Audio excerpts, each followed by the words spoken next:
Okay, well, thanks everyone for joining.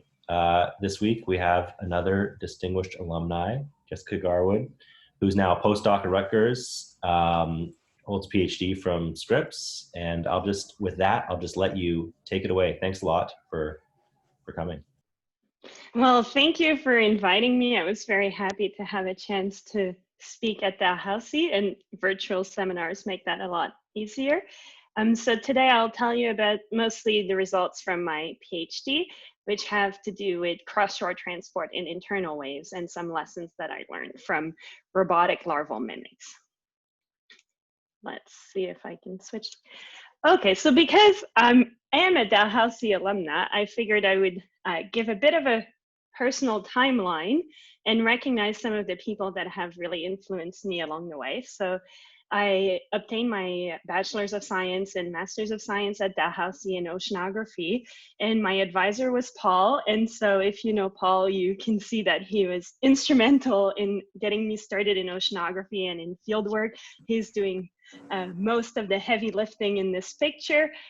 And I would say that I have to recognize Paul's influence in terms of particles and particle transport and where particles may go in the ocean, as well as suggesting this project which had a very interdisciplinary component between biological and physical interactions.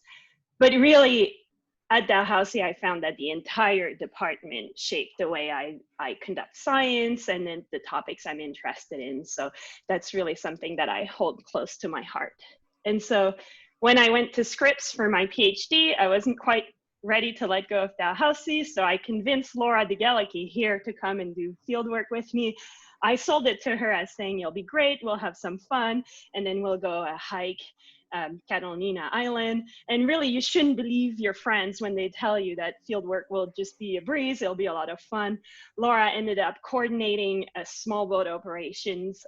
I was on one small boat, she was on the other one. She helped me design these experiments. She live troubleshooted things with me. So really, really a lot of the core of the data that you will see in this presentation is due to Laura being present and really mentoring me through a huge field campaign.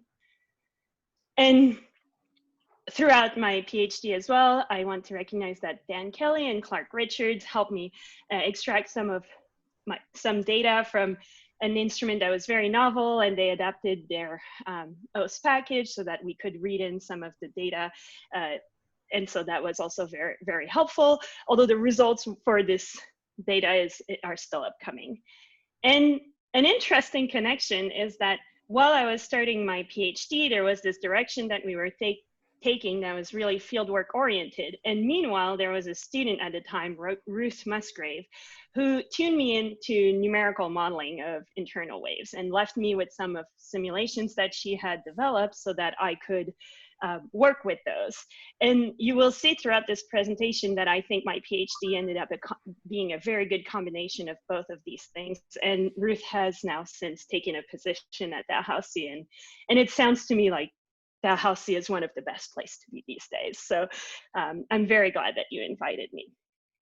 And now here I am at Rutgers doing some studies on larval dispersal back into a estuarine system in the Delaware Bay and also the shelf in the mid-Atlantic Bight back on the East Coast. And I won't cover this research very much, but I'll mention it briefly towards the end just so you have an idea of what I'm doing right now.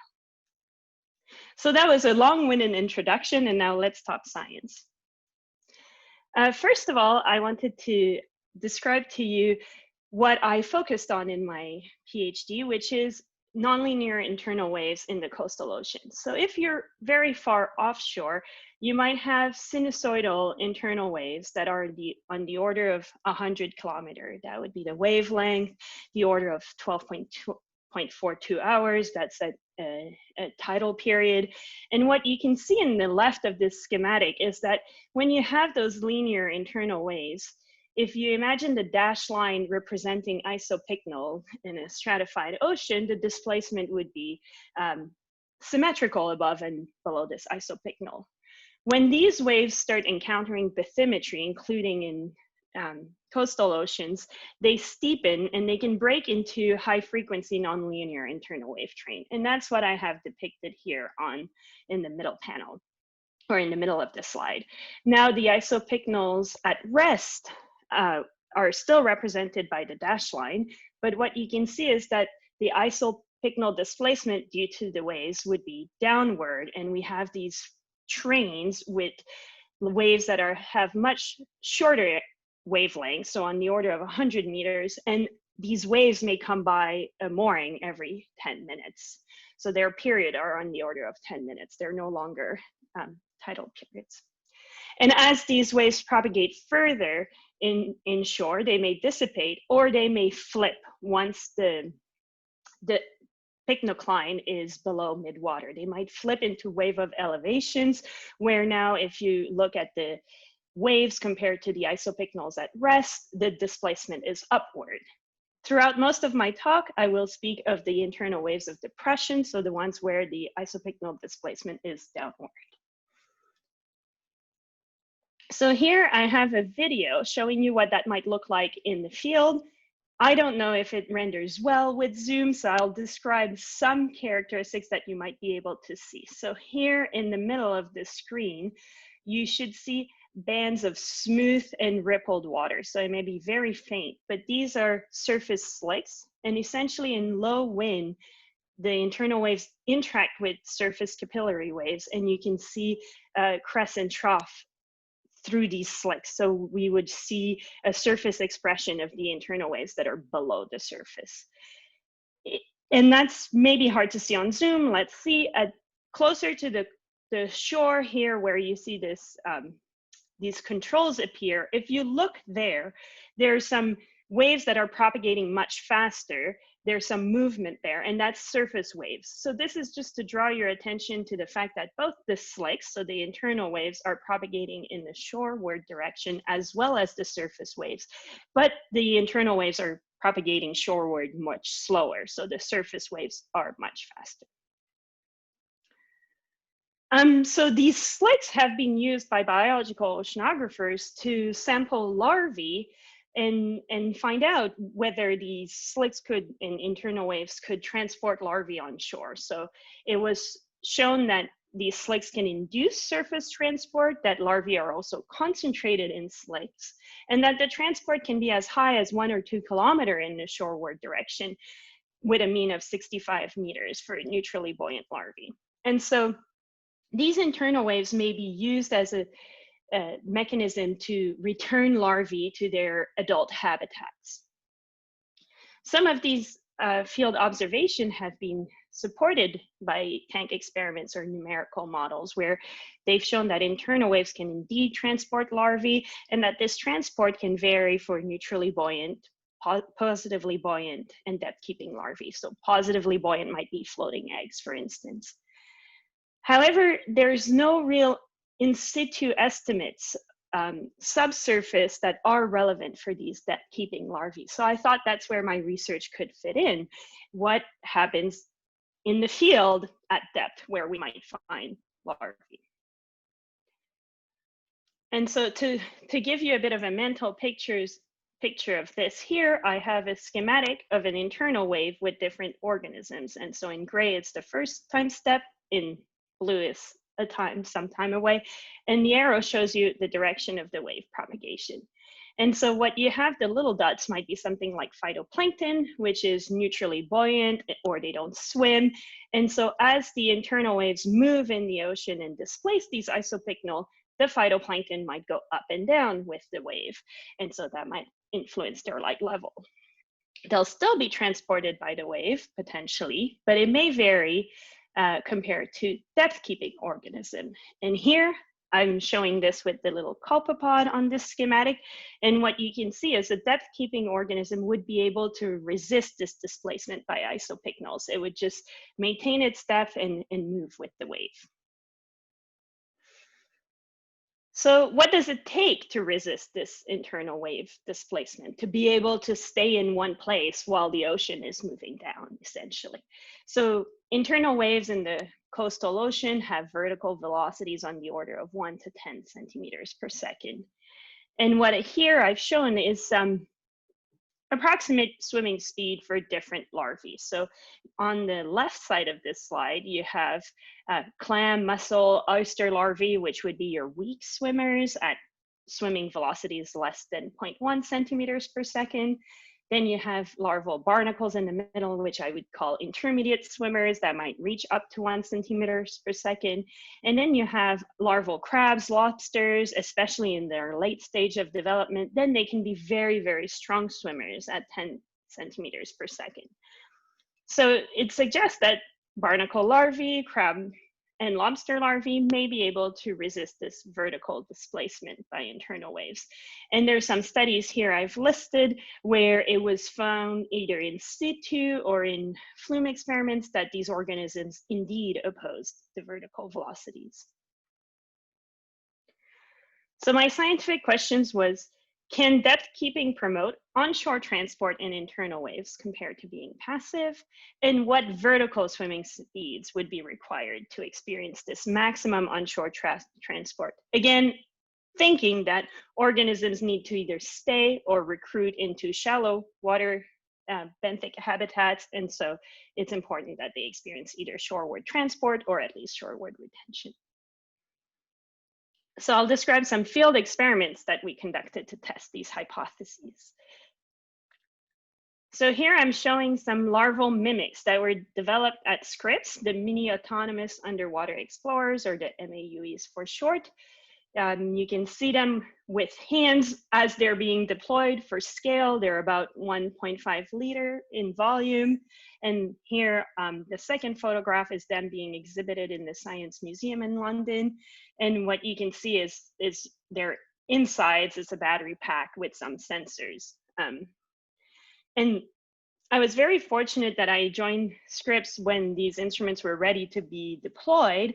And so that gave us an ability to test transport in situ with what we call larval mimics. So it's very difficult to track larvae in situ, but this could be a good first approximation. So we had up to 16 MEUEs. We can program them to maintain depth. So they can have a vertical swimming behavior, a bit like larvae. And then we can track them acoustically. So we get sub-minute positions as they're being entrained by ocean currents. They also have a temperature sensor, which records ambient temperature. And I will show you later why that became helpful in internal waves. So the MAUEs were deployed in shallow waters, less than 30-meter depth, off San Diego in June 2016. And this is the part where Laura came to help. And you can see here, Laura and I deploying some MAUEs. They're in the ocean. We just released them from this small boat. And then they're programmed, in this case, to maintain 3-meter depth. And so they expand their casing. So they float at the water surface. And then when the start time of their deployment begins, they contract their casing and they go to depth until they reach their target depth, and then they adjust their buoyancy with a small piston to remain at that depth.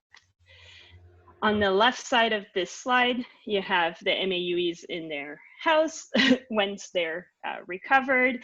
Just to give you a sense of scale, they do not do social distancing very well until they're in the ocean, and humans in that time also did not do social distancing very well, because it was not necessary and very difficult on a small boat.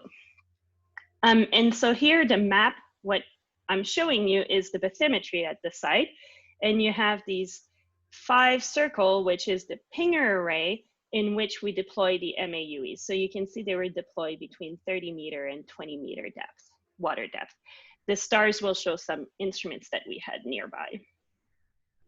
So as I mentioned, these circles were a pinger array. This is so that we can track the MAUEs acoustically. So I'm showing on the left these pingers while they're on board.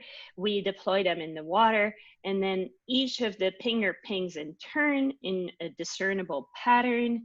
This ping is recorded by the MAUEs hydrophones, and in post-deployment, we can localize their position from travel time. In our case, we had reliable positions approximately every 30 seconds.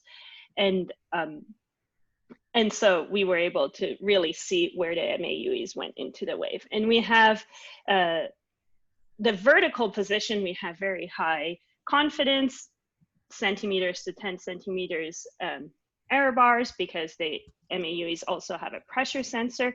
In terms of the horizontal errors, it's comparable to a GPS. So we have about 5 meter of horizontal confidence. And then these stars here that you see at the 20-meter isobad, we had a T-chain and an ADCP, and that was to characterize the flow field that an MAUEs experience. And here you see on the picture what happens to your T-chain when it gets snagged into fishing equipment from a sports fishing vessel. It ends up being pulled out of the water, and you get an email saying, is this anyone's T-chain? So what a T-chain is essentially a mooring line that's taut in the vertical, and we had temperature sensor every meter, so we can see what the structure of the water column looked like. We then had an ADCP to have also velocities at that point. So just so that you can understand some or visualize better some of the data that I'm about to show you, I'll cover some concepts with passive versus depth-keeping organisms. So here in this schematic, you have a schematic of an internal wave, again, with the downward isopycnal displacement compared to the dashed line, which is your isopycnal at rest. The x-axis is the offshore-onshore direction. The waves are propagating onshore, and the y-axis is depth. The colors show you temperature, essentially, with the warm colors showing warm waters and cold colors showing cold waters. And so what you can see is that the ocean is stratified with temperature, and that's true in San Diego. Salinity doesn't play a big role. And if you look at the green dot in the middle, representing phytoplankton or passive larva, it will follow these isopycnal displacement, as we mentioned, which means that it will stay in an area of the wave that is constantly at the same temperature. It follows this isopycnal, so the temperature that it records, if it were to record the ocean, would stay constant. In contrast, if you have a depth-keeping organism here shown by a red dot schematically, it will maintain depth as the wave moves past it. And so it will cross temperature contours or density contours. So it might go from an area of water at a certain temperature to an area where it has warmer temperature. Because the waves displace isopycnal downwards, when you're in the middle of the wave, a depth-keeping organisms would experience a warm temperature anomaly. So now that you have a mental image for what depth-keeping organisms would experience in an internal wave, which is to say that it would see an internal wave as a warm temperature anomaly, I'll show you some data of what exactly it is we saw. So here, the figure will show cross-shore position again on the x-axis. On the y-axis, next time we have the along-shore position. So really, we're looking at the MAUEs from the top. Each star will show you one of the MAUE that we had deployed at 3-meter depth for this deployment. Then you will see a trail coming from the stars with dots of different colors. These colors will show you the temperature that the MAUEs recorded, and one dot shows up every 30 seconds. So you'll see 37 minutes of data. And now what I'll do is I'll animate this, and you will see what happens. So you can see that at the beginning of the deployment, the MAUEs were mostly moving in the alongshore direction and did not experience much cross-shore transport. However, and it's about to come up, you'll see the most offshore MAUEs gets picked up by the wave, and then all the other MAUEs subsequently follow the pattern where they're all moved in the cross-shore direction towards shore. And this is also associated with a warm temperature anomaly. So we can see that the temperature recorded by the MAUEs is warmer than it was at the beginning of the deployment. So when we saw this data, we were quite convinced that there was an internal wave that came through our swarm, propagated in the cross-shore direction, and at the same time swept the MAUEs in that direction. And to give you an idea of that, those transport distances, it was a wave over a 15-20 minute period where the MAUEs were transported 30 to 70 meters towards shore. So what happened? At the beginning of the deployment, so now I'm showing you data that we recovered from our mooring to have an idea of the flow field. You'll see on the x-axis is time with respect to when the wave hits the mooring. So in this case, it's 30 minutes before the wave hits the mooring. Then you will have depth on the y-axis. And now this time the color shows you whether the ocean is moving in the onshore direction or offshore direction. So red is onshore and blue is offshore direction. I mentioned that MAUEs were deployed at 3 meters depth. So that happens to be just to the depth where we resolve velocities. We don't have velocities above that depth because of surface contamination. Then in black, you see the isopycnals as measured at the T-chain. So these are lines of constant temperature. So what you can see based on these background conditions ahead of the wave is that MAUEs seem to be at a depth where they were just between onshore flowing water at the surface. We have a hint of this red color, and offshore flowing waters in a layer right below them from about 3 meters to 6 meter depth. And then further at depth, it was all onshore. And then what happened when the wave hit? So here I'm showing you the time when the wave hit, and what we can see is that the wave appears to be deforming the background velocities, right? So this area where there was red velocities seems to be moved downwards, and this blue area, that band of offshore velocity, follows the isopycnals quite well. And what happens if you're a depth-keeping MAUE? Well, you stay at 3 meters, and suddenly you start experiencing onshore velocities that are much greater than what you used to experience. And these onshore velocities are both from the wave, but also from the deformed background. Whereas if you're a passive organism, you would follow the isopycnal deformation, and you can see that you remain in an area with much weaker onshore velocities. So that was our first hints that swimming behavior may have an important consequence on onshore transport.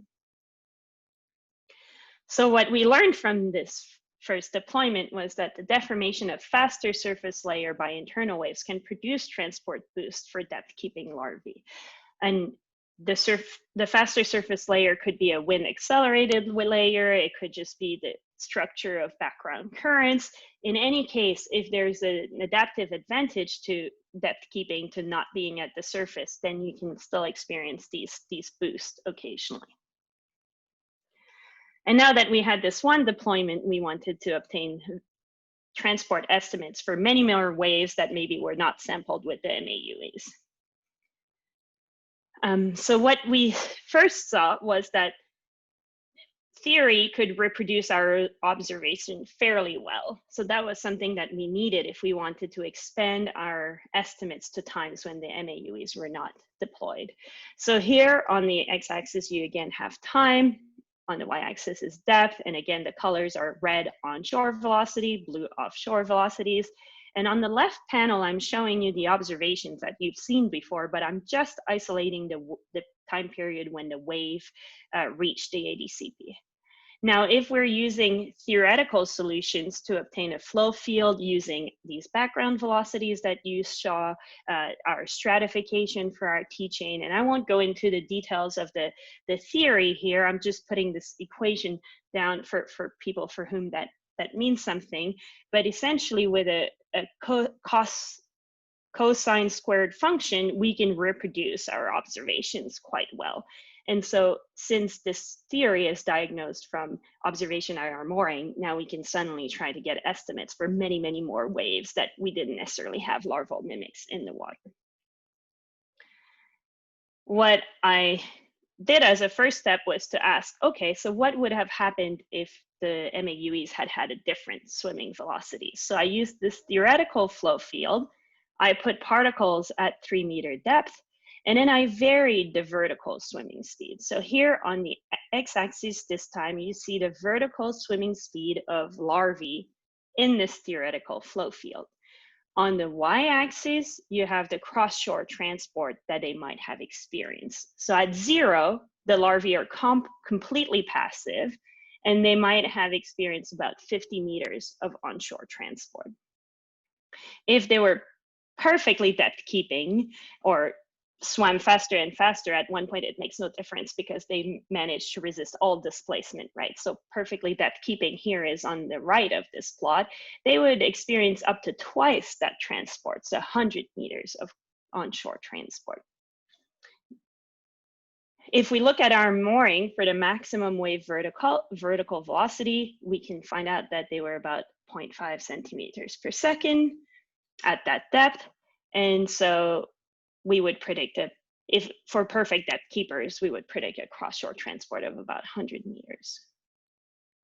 The MAUEs here with a vertical swimming speed of about 0.15 centimeters per second, less than 0.15 centimeters per second, experience a maximum transport of about 70 meters. So this is where the MAUEs fall on this curve that we derive from our theoretical flow fields. So we had some confidence that we were getting our measurements right. And so what that shows us is that even quite weak swimmers like the mussels and the oyster larvae that we were referring to earlier could experience significant cross-shore transport in this internal wave. And that vertical swimming speeds less than the internal wave maximum velocities could result in maximum transport. So I think I've been flipping back and forth. That's not great, but I'll show you here that we had maximum wave vertical velocities of 0.5 centimeters per second here and a maximum transport of 100 meters. But what I forgot to draw your attention on is that even if larvae were swimming less than that maximum speed, they could experience the maximum transport. And that has to do with the fact that the larvae move with the flow. And so the vertical velocity that they're experiencing is a little bit different than the maximum wave vertical velocities measured at a mooring, but also because the maximum vertical velocities don't happen over the entire time period of the wave. So in short, even if the larvae swim a little bit less than this vertical velocities of the wave, they can experience maximum transport. And so now that we had this theoretical framework that was somewhat validated by observations, we went back to our T-chain and ADCP. Here I'm showing you a 4-day time series of our temperature measurements. You have on the x-axis time, on the y-axis depth. And what you can see in colors is, again, this temperature with the cold colors being cold water temperature and warm colors being warm water temperatures. And this large oscillation is the internal tide. So that's not what we were interested in. Instead, we focus on these very jagged line where you have these high frequency internal waves. And so we isolated waves that were that didn't have waves riding on top of each other. So we looked for instances where we could have very isolated minimum isopycnal displacement that were downward, but isolated, not two peaks and whatnot. And then we repeated the same theoretical exercise. We again derived a theoretical flow field for all of these waves at the ADCP and T-chain. This time, we wanted to contrast passive and depth-keeping particles because we can see that all other swimming velocities would fall somewhere in between those two transport extremes. So we simulated only the completely passive and the completely perfectly depth-keeping particles. We put them back into these theoretical flow fields, and instead of doing it only at 3 meters, we did it every meter in the vertical. So now we could get a more complete picture of what would the environment look like for larvae at that site. Now, for each wave, we calculated an average larval velocity. So how fast were larvae transported towards shore? Again, positive values are in the shoreward direction, negative values are offshore. So for larvae that are trying to reach shallow water habitats, then we're interested in this part of the graph where velocities are in the onshore direction. Now I'm showing you the results for one depth. So in all 538 waves that we isolated, we put larvae at 3-meter depth. This is what I'm showing you. On the y-axis is the depth where the larvae were seated.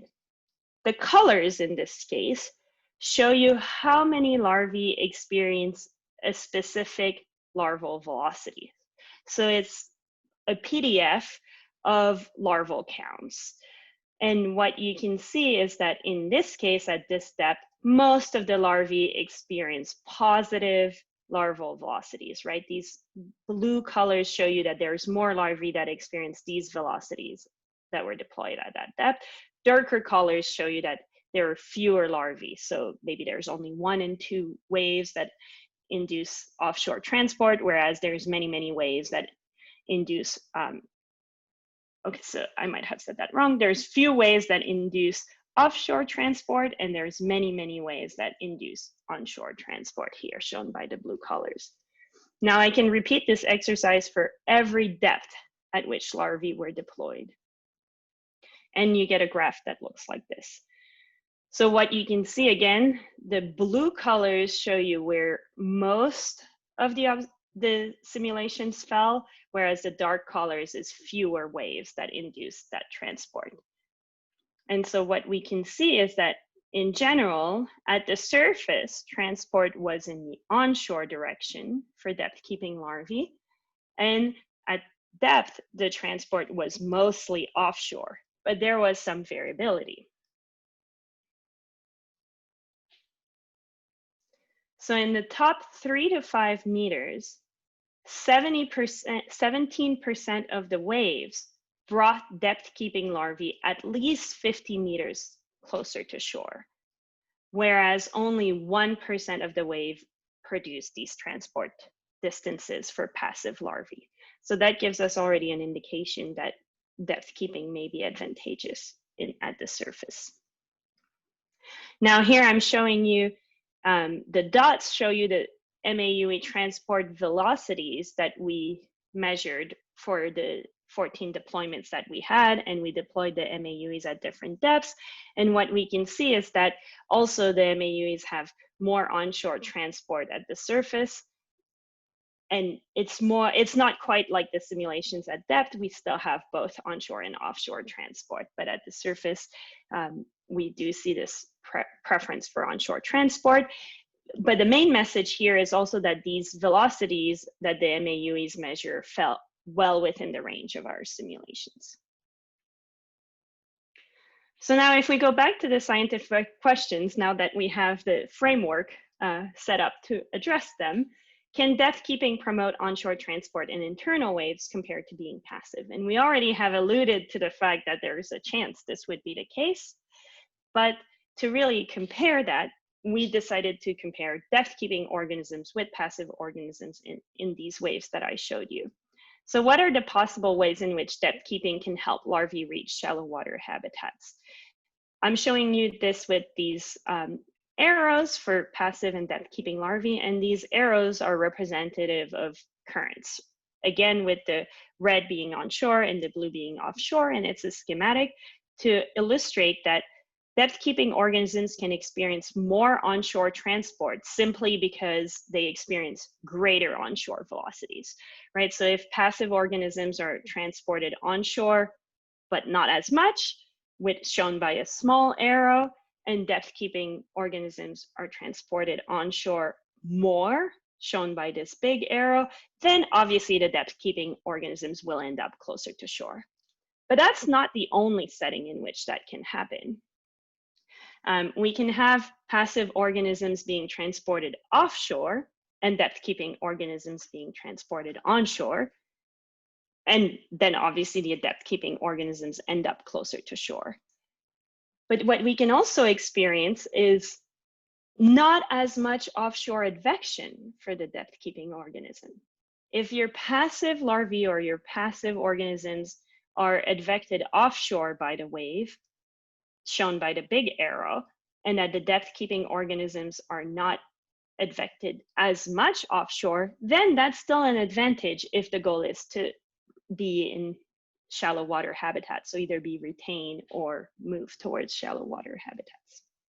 So all of these three scenarios are possibilities. So we decided to evaluate the position of depth-keeping organisms relative to passive organisms, which would include all of these scenarios.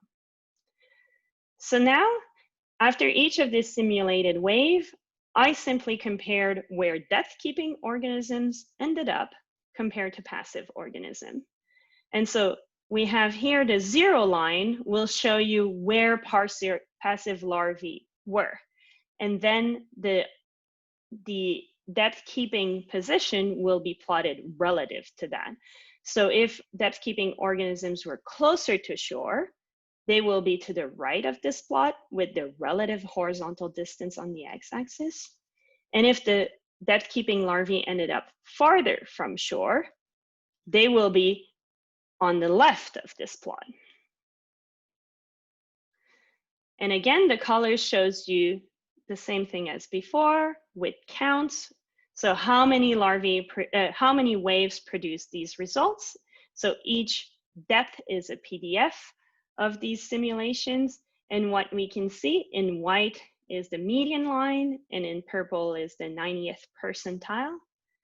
Most of the time, depth-keeping larvae ended up closer to shore than passive larvae.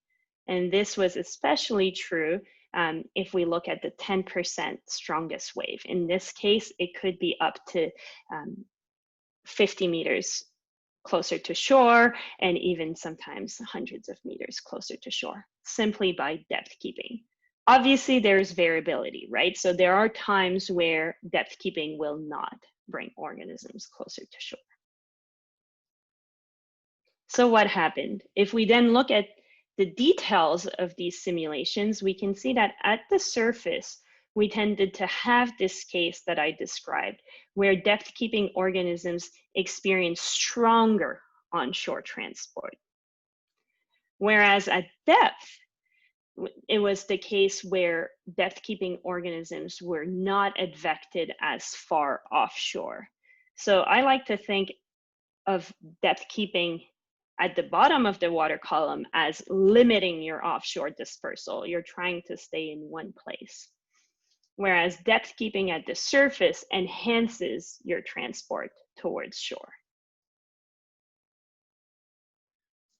And the second question we had was, what vertical swimming speeds are required to experience maximum transport? So to remind you, larvae, so moderate swimmers can swim at about 1 centimeters per second.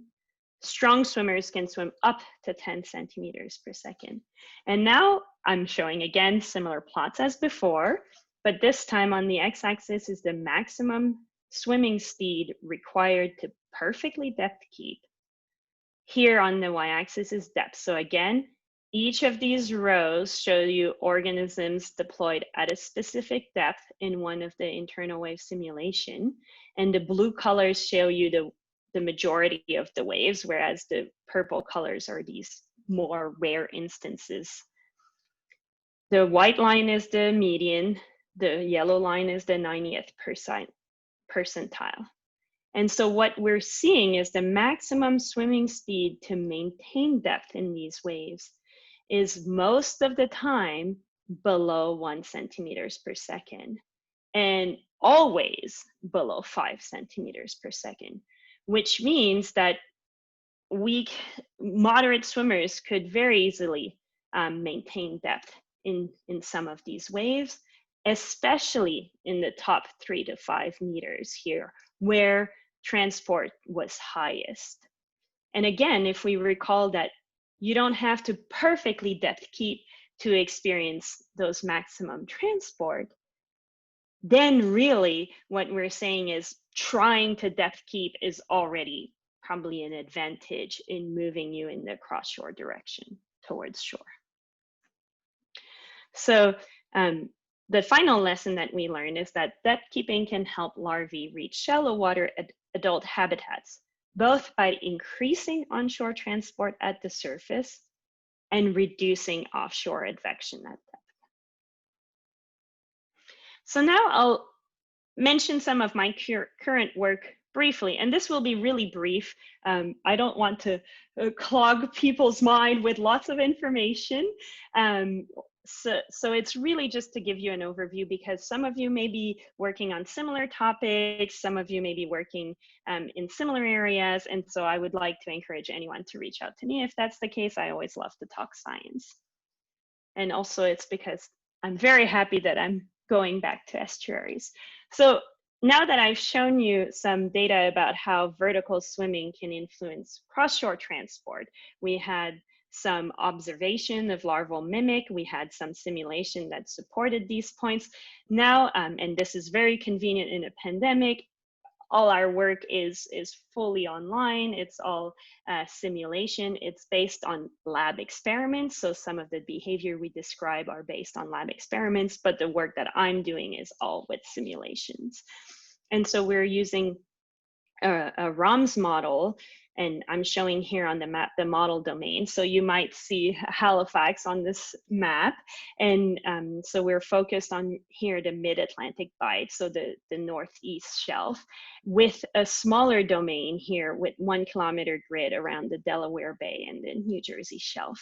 We have 12-minute output with 40 depth levels, and we're using this new offline particle tracking module, ROMSPAT, which was developed by Eli Hunter here at Rutgers. And so we can prescribe behavior for our larvae, we can prescribe growth. So it's an adaptation of L-trans to deal with these nested grid models, model grids, among other features. And so here I'm showing you the Delaware Bay, and what you can see is where one experiment where we had releases. The map is showing you the percent time, larval time that's spent in different grid point for neutrally buoyant larvae. And what you can see is they spend quite a bit of time around their release site, then they disperse through the bay and leave the bay. These deployment or these releases start when bottom temperature reach 8 degrees Celsius, so around the end of March. That's significant for the snail larvae that we're trying to model. We release 80 larvae per hour for 10 days, and we track them for 60 days, see where they go. Right now, I'll show you very preliminary results for neutrally buoyant larvae, and some that swim up at 0.5 millimeters per second, and some that swim down at 0.5 millimeters per second. We're including more realistic behaviors, but this is just the preliminary results. And so in general, in the bay, flow tends to be out of Delaware Bay at the surface and in at depth. So we would think that depending on where the larvae orient themselves, they may be moving out of the bay preferentially or being kept in the bay. And so downward swimming larvae should move into the bay or be retained in the bay, while upward swimming larvae should move out. And we expect that to impact growth and settlement opportunities, mostly due to the relationship with temperature in and out of the bay, but also vertically. So at the top here is the map that you've already seen with neutrally buoyant larvae and the percent time they spend at each grid cells. Then I'm showing you in the panel below it the age of the larvae, and we can see that they're young, close to their release site where they spend more time. Then as they age, they occupy different areas of the bay. And finally, I'm showing you the larval size in microns, and our snail larvae become competent at 600 microns. That's why the diverging color bar is centered around 600. So any red points would show that they're competent and they could settle, whereas blue would show that they wouldn't have an opportunity for settlement. And here is the median larval size at each grid cell. What we can see is there's some hints of red for these neutrally buoyant larvae in the estuary. If we compare this to larvae that can swim up, well, the larvae also spend some time around their release site, then they move out of the bay. And what we can see is they don't reach as old of an age in the bay. And also they don't reach maturity in the bay. So already the fact that these larvae swim up means they're not retained in the bay as much. And if we contrast that with swimming down, then we can really see that the areas occupied by the larvae start becoming a little bit different. Not only are they spending time around their release site, they're also really spending quite a bit of time here on this northeast flank.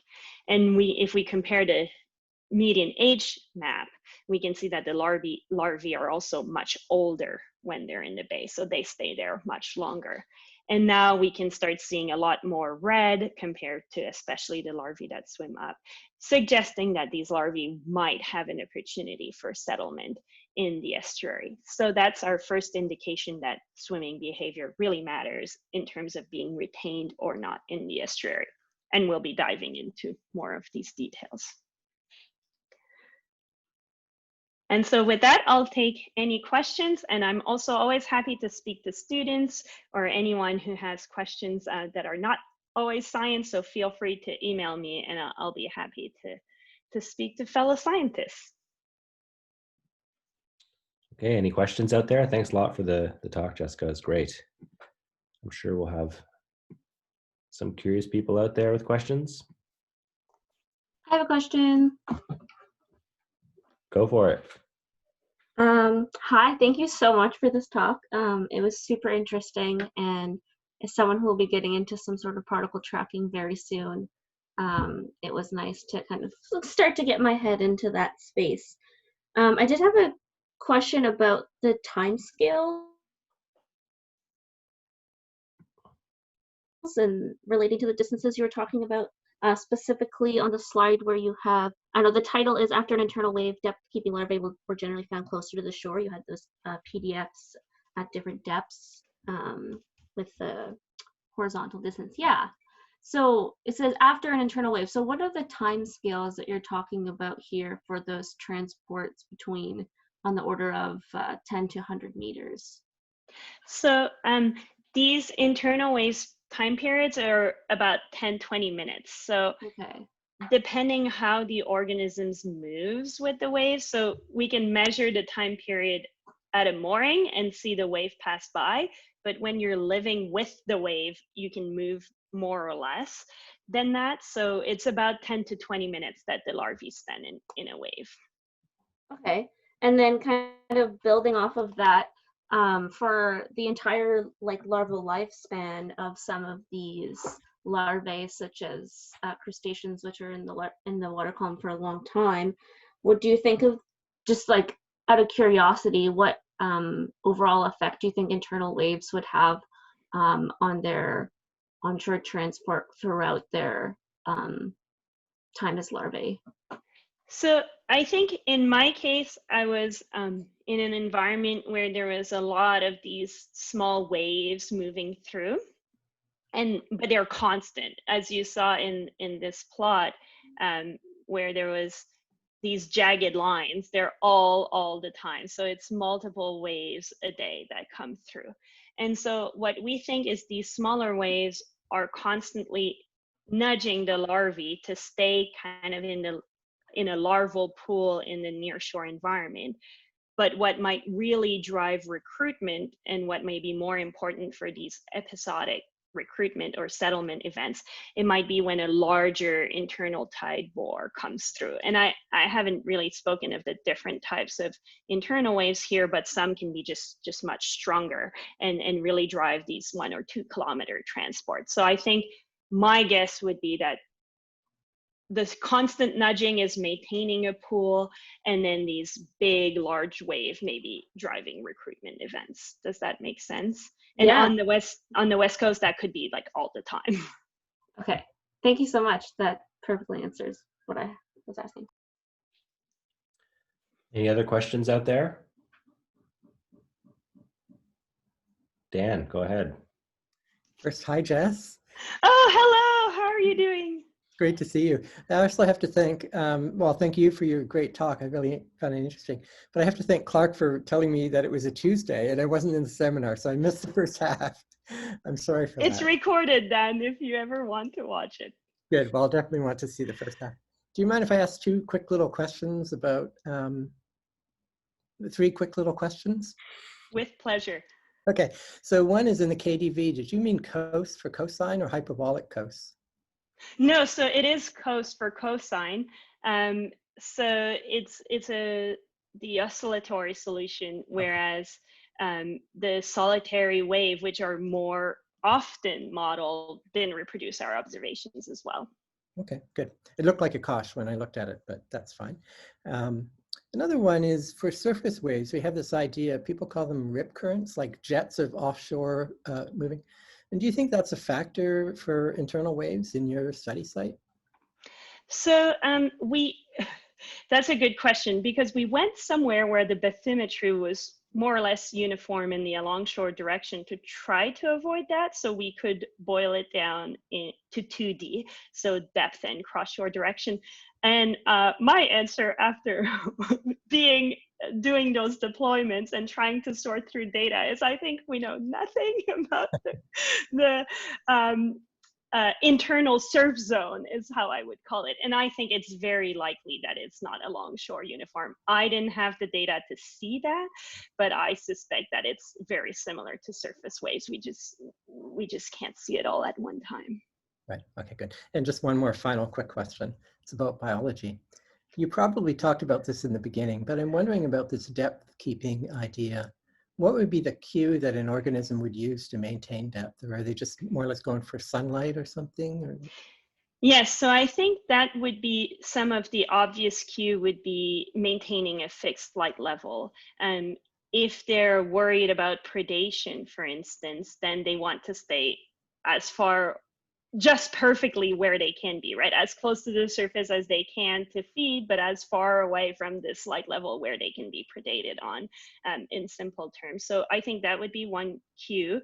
And I have friends that look at acoustic data in other environment, and they can see that they have scatterers at a fixed depth, and then internal waves come through, and some of them are displaced, but others do maintain the depth that they were at. Another possibility is that they sense the currents and they flat out oppose currents. And that's what some of the studies have shown, that we don't really know what triggered the depth keeping behavior in the studies, but I think one was in the lab with no light cue, and it was really then just sensing the currents. And I have anecdotal experience myself with that when we would erode cores, and those are horizontal currents, not vertical currents. There was some small corropium in the sediment. We were in the lab, no real light cue. We started the erosion, and all these corropium came out of the sediment and just ran against the current, right? And we would call it the corropium treadmill. They're just running and going nowhere. And so I think it must be adaptive in some sort and have a way to sense current. And probably Anna can tell me more about how they do that. Well, I'll leave it at that. That's very interesting. And once COVID is over, come up and see us. Oh, I would love to. I was supposed to come right in October and visit everyone, but that will be for another year. I miss everyone. Another year. Well, we'll look forward to it. Thanks again. Thanks again, Jess. Glad to see you. Good to see you. I think Clark had some questions. Yeah, thanks, Dave. Yes, unfortunately, or fortunately, you know, there's some smart people watching this talk, because both Ariana and Dan asked the two big questions that I had written down, but I actually wanted to follow up on it a little bit more. So just because Dan asked about the COS versus a COSH and the KDV, just to clarify, so when you picked up 538 waves and you fit them using KDV with the background current and the stratification and the wave amplitude, is that what, Yep. That's how you're doing it? Yeah. Okay. And you're using like a wave solver or something to do that? Yeah. So it's Bill Smythe's TG solver to get the vertical structure of the wave. And what caught me when Dan asked that question was you said that the solitary form of KDV didn't fit your data very well, but the oscillatory form did. But these are solitary waves, like you're looking at them as individual things, right? Yes, so I'm isolating the ones that are, but they could really be just isolated oscillations as well. Yeah, I know the Yeah. whole name of solitary waves. So it's a stupid one. I hate Yeah, whoever came up with it. And I did limit them to the weakly nonlinear ones. So Okay. if they had a greater amplitude, I didn't include them in this simulation. Okay, so that was going to be my question, was that, you know, from looking at the amplitudes of some of those waves, it's surprising to me that KDV even, well, I guess maybe this is part of the problem, is you're getting oscillatory solutions when there may be solitary waves, but maybe they really aren't KDV. So I was going to ask if you'd looked at any other ways of fitting. I know there are, you know, Kevin Lamb and Michael Dunphy have a non-KDV. It's a fully nonlinear solver that does a very similar thing. That so I haven't done that with this data, but I think that would be the next step, and it would also be very interesting to try to get something in the cross-shore direction, right? If we had waves evolving in the cross-shore direction, and then we can get an estimate, because my guess is as waves flip, we might have areas of convergence, right? It's not just that all organisms will always move in the Yeah. cross-shore direction. Yeah. But I didn't have a very suitable data set to do that. And yes, perhaps you do. And in that case, I think we should really try to ask these questions at you know, this is a first crack, but really going into more depth about how that might change in the alongshore direction, in the cross-shore direction, and with really a wave model that evolves also with shallowing bathymetry. Yeah. But I haven't done it. Why not? Yeah, no, and that kind of leads into Ariana's question, which maybe I ask in a slightly different way, which is, because you have the ADCP data, I know you're doing fits and that's how you're doing your individual transports, but you could potentially quantify transport by using the full 14-day record, where you compare, you know, what's the cumulative transport from internal waves against just whatever the background is doing. Like, when you look at these specific wave periods, you have shown that that depending on the behavior, they get transported onshore. But how does that balance against everything else that's going on in the coastal zone? Like I know from my work that, you know, you get pulses of onshore transport, but at some point you maybe also have to have that balance back offshore with another flow. So I'm curious, Yes. whether you thought about that with this data, or so that we could just integrate the transport at the ATCP, right? And so what was appealing with doing this simulation is that I could consider Stokes drift, essentially, right? Yeah. How Lagrangian organisms move with the wave. Yeah. And that was key for the MAUEs to match the theory. Whereas, and that's why we then go to the KDV equation, because then that's how we can also get some linear wave propagation speed.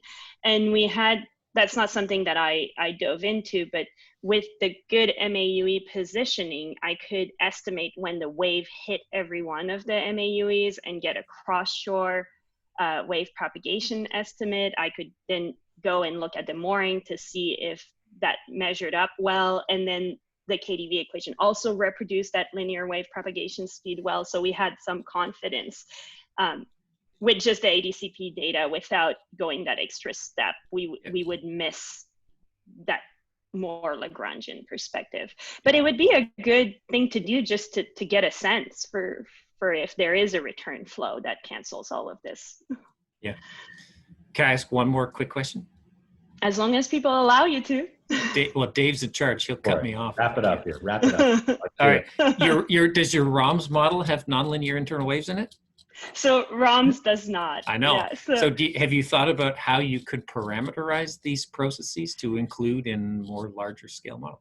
So I think that's really what I think is one of the next steps, is that really at this point, I don't really believe models will get cross-shore transport very well if internal waves are important.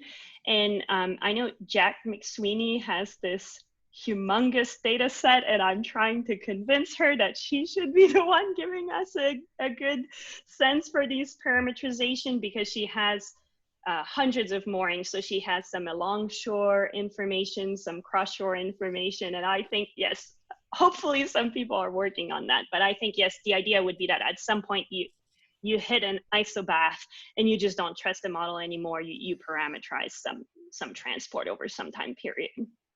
I think that would be the way to do it, but I don't have a sense for these numbers yet. Very cool. Thanks. Love to see this. All right. Always happy to talk.